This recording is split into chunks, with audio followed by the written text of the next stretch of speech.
And joining us now is Kerala Governor Arif Mohammad Khan. Arif Mohammad Khan, thank you so much for speaking to NDTV. Arif Saab, you have made some startling allegations claiming nexus between the Students' Federation of India, that's SFI, and the banned organization Popular Front of India, an organization which is banned under UAPA. My question to you, sir, is what evidence do you have to back those claims? Evidence is what I hear from the people of Kerala, and certainly I can't give you the name of the source in a definite manner, but the government agencies, they have the information, and particularly those who were arrested at one particular place. Out of the 15 people who were arrested, almost half of them have the agencies know that they were very active volunteers of PFI, and this is not something new. In Kerala, people have been talking. In fact, in the assembly, allegations have been made. Not recently. Even last year, before last year, allegations were made inside the assembly that PFI being used for various purposes by the political establishment. And people generally in Kerala, they talk about it. Sir, and in fact, it has become a common phrase. It has become a common phrase that during the day they are with the SFI and during the night they work for PFI. Okay, since you're making a huge claim here, have you written to the Ministry of Home Affairs? Have you taken this up with the centre? Naturally, if I have spoken publicly, then I have informed the other authorities concerned, and it is not just for me. Even much before I spoke about it, the agencies are aware. Since you're saying that the agencies are aware, and you know there is this linkage that has been built by you, and you say that it is commonly spoken about in Kerala, but since you hold a constitution officer, one may ask as to how do you plan to take this up?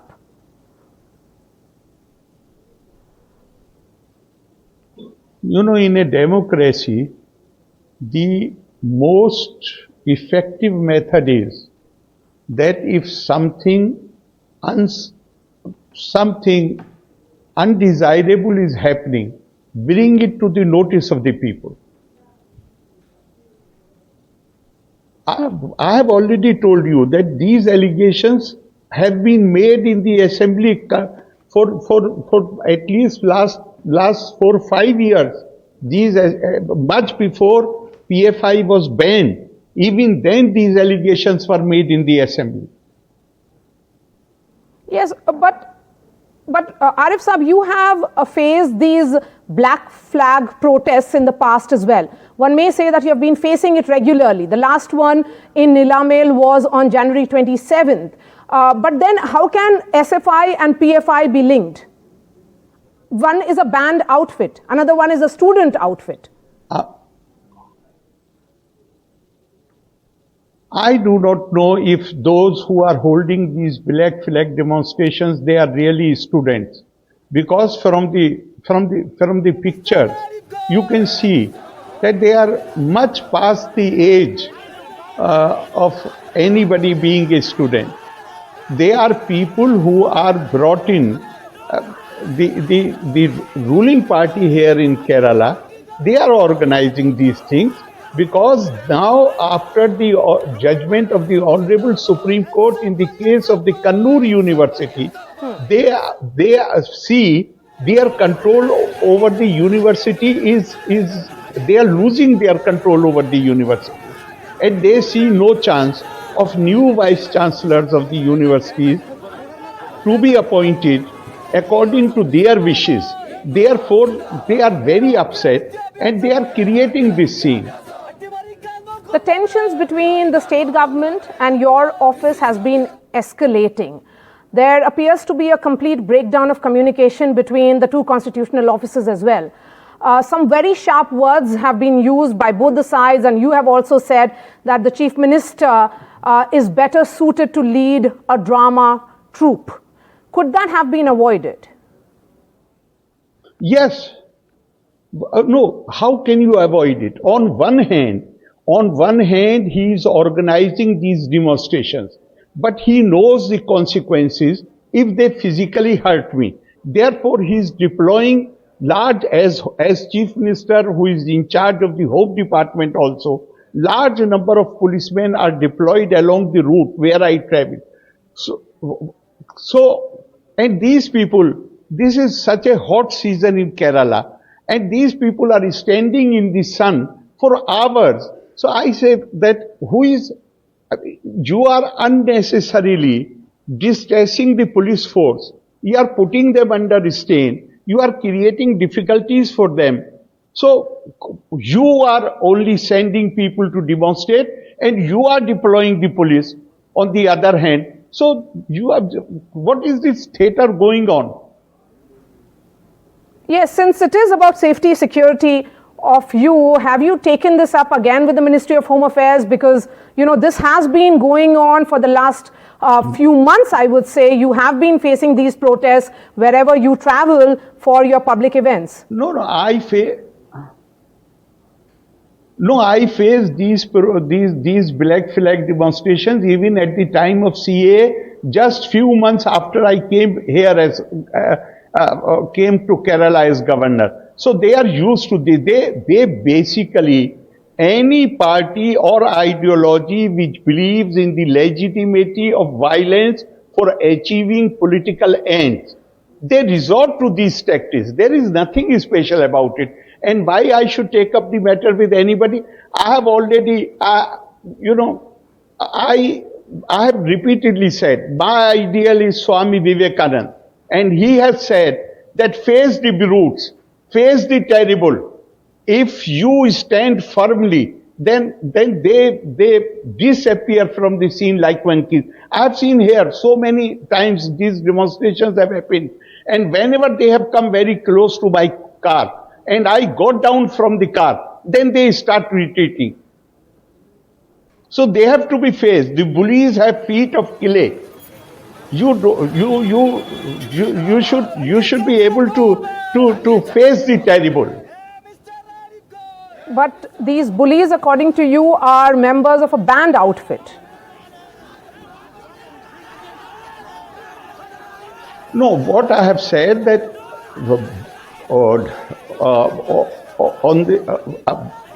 as they claim that they belong to SFI.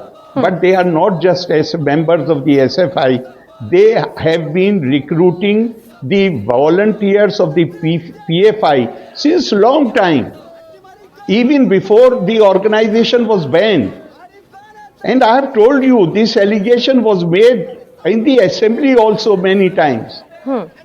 In these visuals which we have on our television screens, Arif Saab, it appears that you were trying to have a conversation with all those who were showing these black flags. What did you try and communicate with them?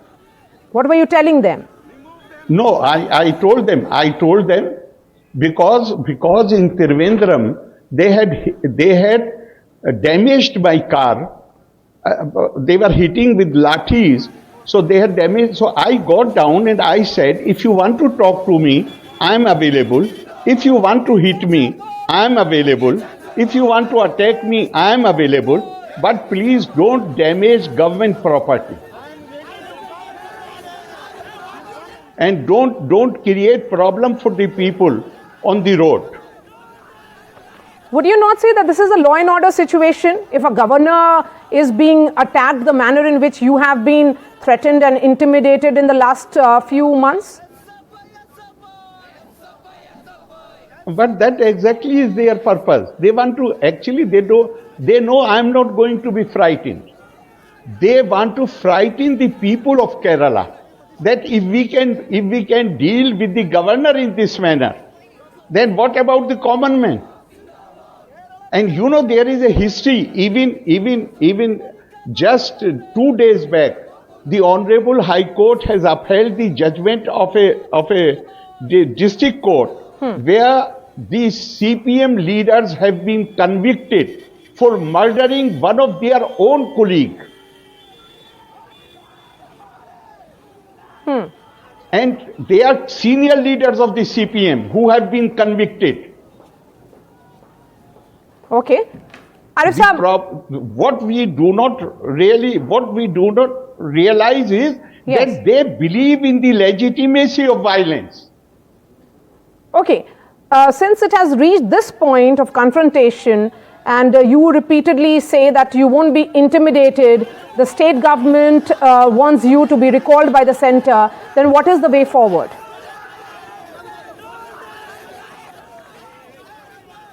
Way forward is to follow the law and the rules.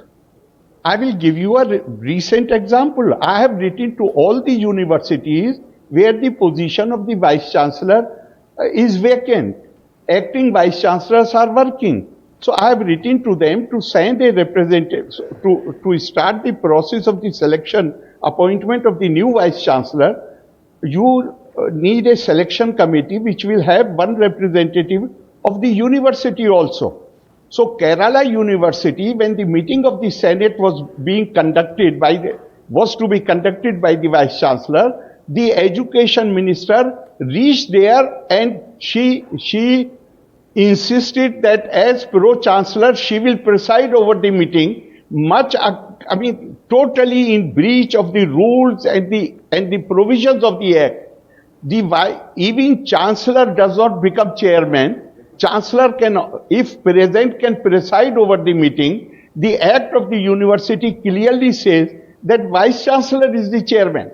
But she went there, she insisted on presiding over, and then she said that naturally if she is there, all those who are supporters of their supporters, they sort of created again lot of problems there and finally passed a resolution that there is no need to send any representative to the selection committee. So they want to create obstacles.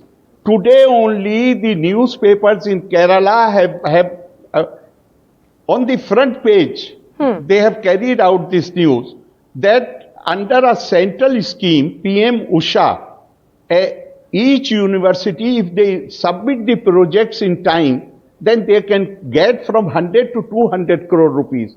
In Kerala, not a single university has got that money because the government did not act on the proposal which were sent by the Kerala University and they did not forward it to the central government. Therefore, Kerala University was deprived of these more than 100 crore rupees. All right. They only want to universities for the recruitment as a nursery to recruit their cadre. And now that possibility is disappearing after the judgment of the Honorable Supreme Court. All right. Arif Mohammad Khan, pleasure speaking to you, sir. Thank you so much for speaking to NDTV.